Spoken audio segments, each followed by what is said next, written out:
Okay, so here we're going to talk about what conjugate gradients are, what conjugate directions are, define them, and talk about some properties of them.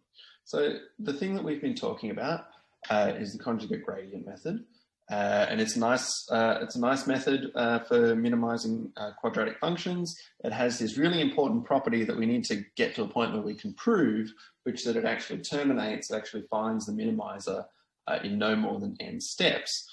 And it all relies on these interesting vectors called conjugate directions, right? So the key step in this algorithm is this calculation of these special directions which send us down the cost function surface in a really efficient manner.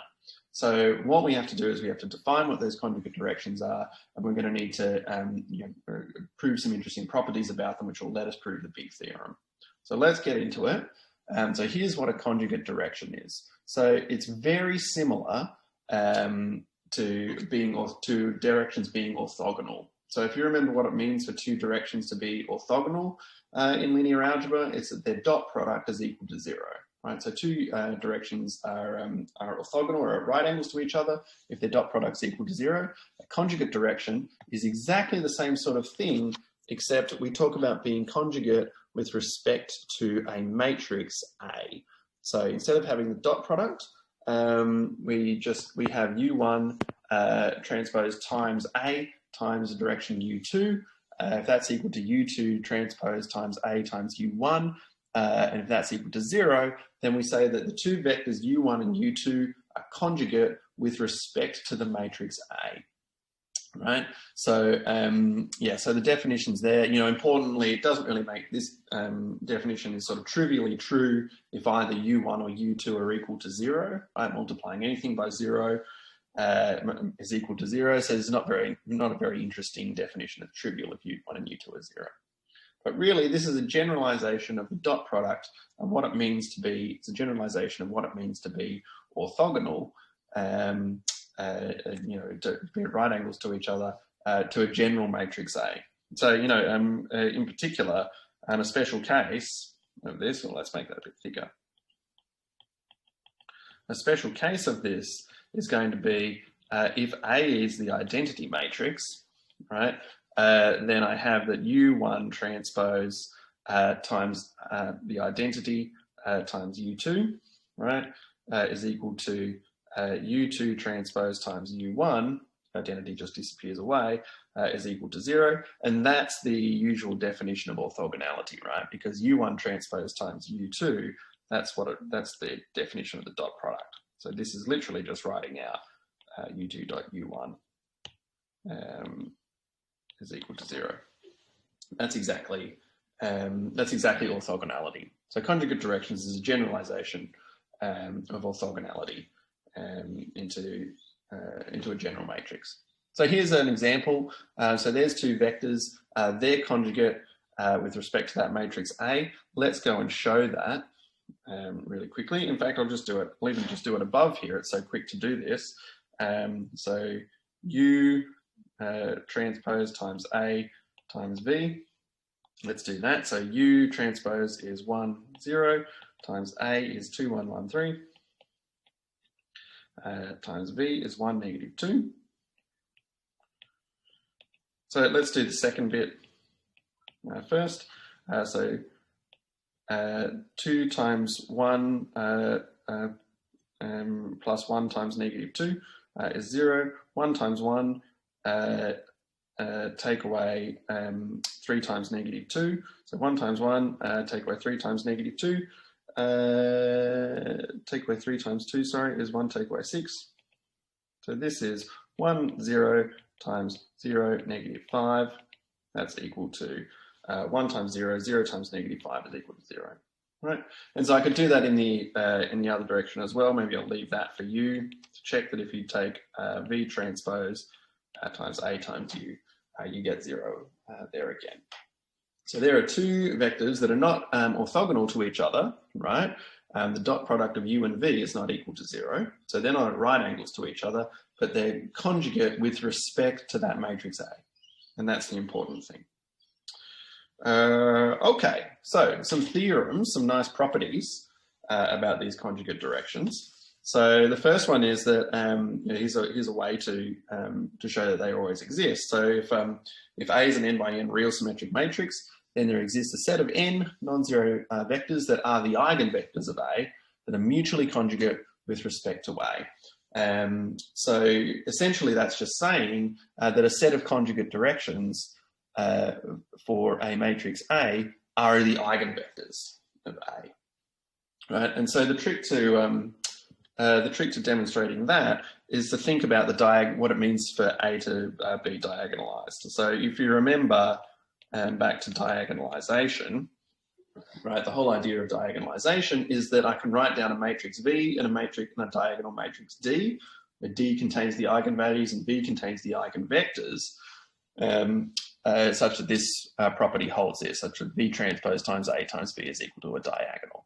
Now, if you think about the ijth component, the ijth element of each of these, right, then on the right, only the diagonal elements, only the elements where I equals j in D are non-zero, right? So whenever I equals j, that's non-zero, and it's zero everywhere else. So in other words, if I take the ith column of V, the ith vector from V transpose and the jth vector from V, so on either side of the A in that expression there, and multiply them together with A in the middle, then I get 0 if I is not equal to j, and I get the eigenvalue if I is equal to j.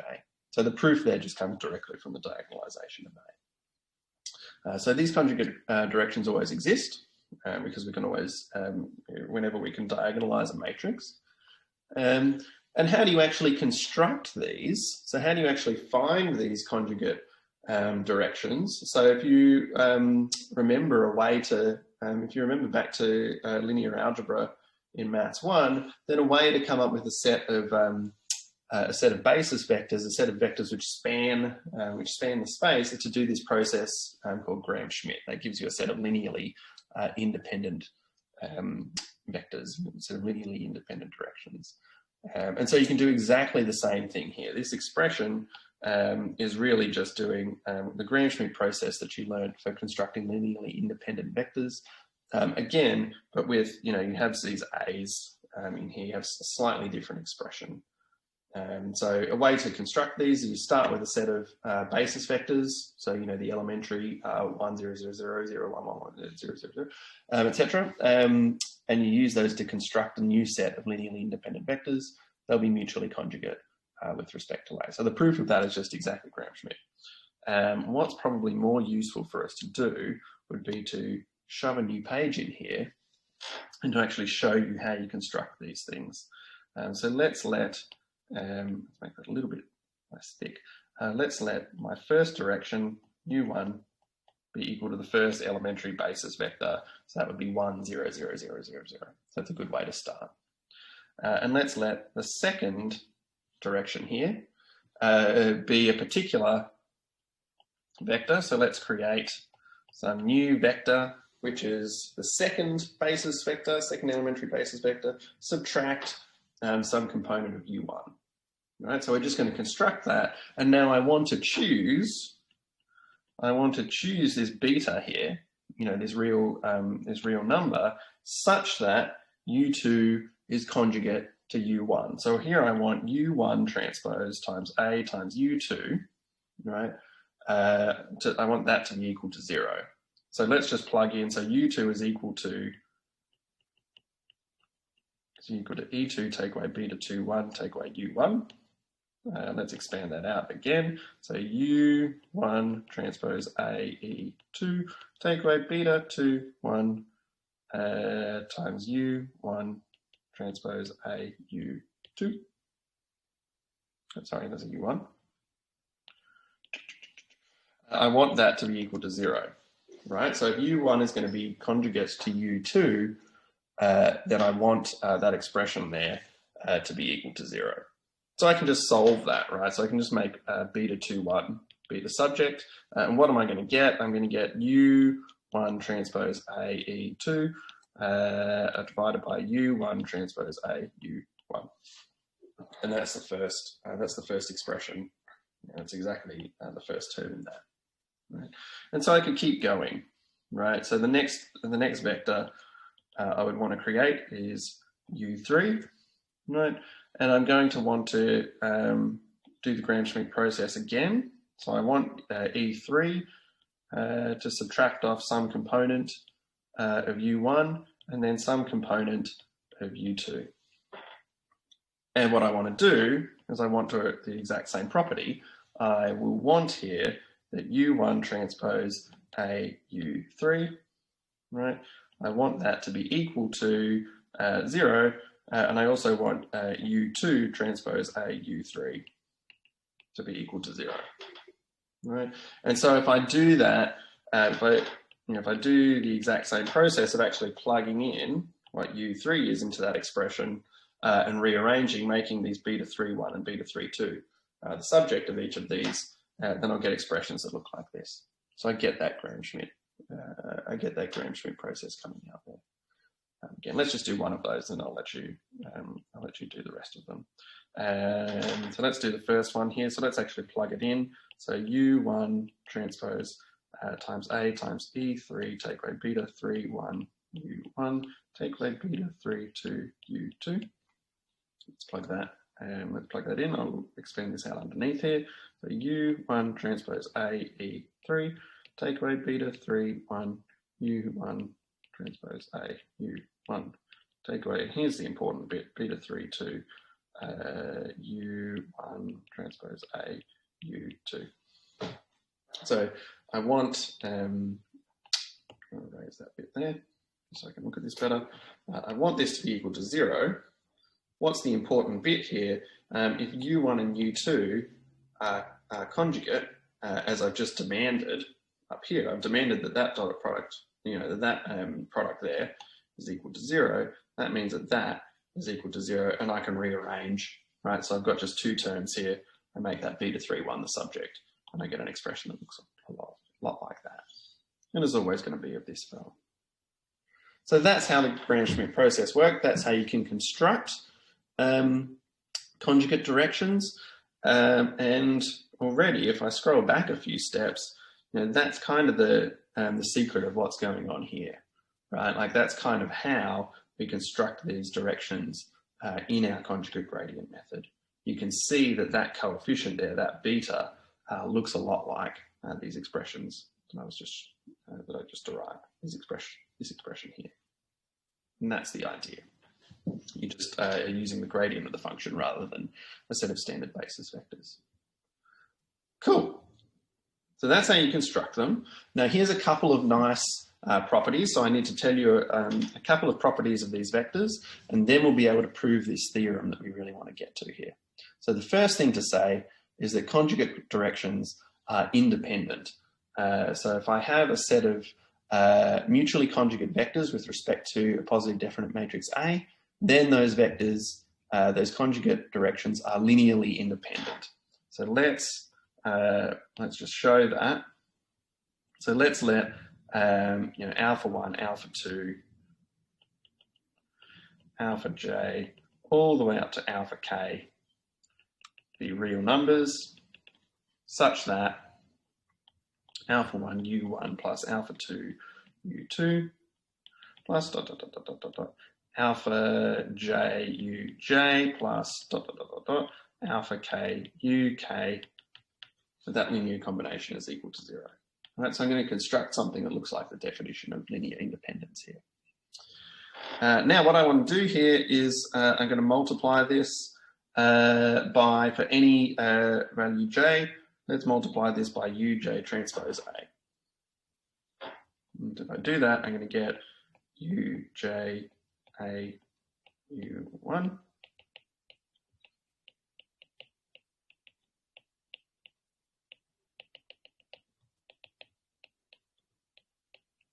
uj transpose A uj plus dot dot dot dot dot dot all the way up to the last one, uj transpose A uk equals 0.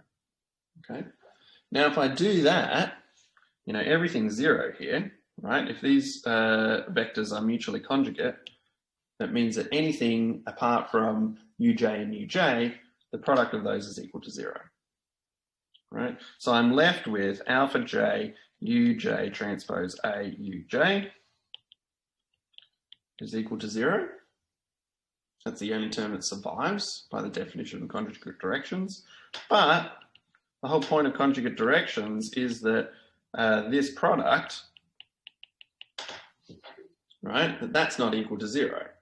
The whole idea of conjugate directions was that is non-zero. It's 0 everywhere else. And so if that's non-zero, that means that my alpha j there has to be equal to 0. So alpha j has got to be equal to 0. That's the case for all j's, for any j. And so this is saying that the only way that this can be equal to 0 is if all of the alpha j's is equal to 0.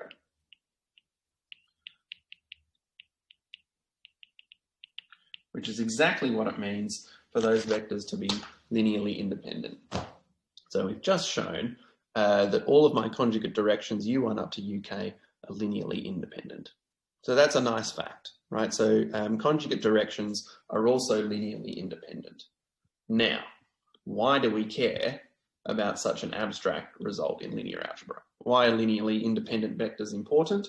Well, it's because they form, they span the space. They form a basis, right? So a set of linearly independent vectors form basis, and so we can use them to write any other vector here as a linear combination of those conjugate directions, right? So this is a really nice fact. So because these vectors are linearly independent,